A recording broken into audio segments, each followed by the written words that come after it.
Gum can be a really hard thing to get out of carpet, but I've got a tip that may just help you out.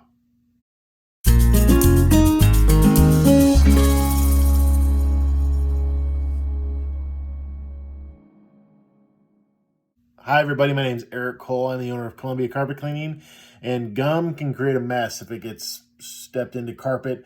The best way to get rid of it, they make some harsh chemicals that kind of break down the gum and kind of help lift it up. But we found that by freezing the gum, you can oftentimes get it out of the carpet a lot easier. You can do this a couple ways. You can do it by buying special product for gum removal that basically is an aerosol can.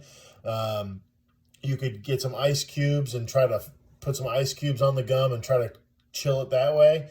Or you could try using like a can of compressed air, like that you can use to like spray out your keyboard or something like that. Spray it on the carpet for a few seconds. Just make sure there's nothing like no product or anything in the can of air. It's just air. Spray it on that spot to freeze it, and then you can start kind of grinding it out with a spoon or a knife or something just to kind of lift it up. It'll start kind of breaking apart, and if you work at it long enough, that gum should come out. If you have trouble with gum, you can always give us a call. We're happy to help, but hopefully that tip may help you from having to call us or call a professional carpet cleaning. So hopefully that helps, and everyone take care. Bye.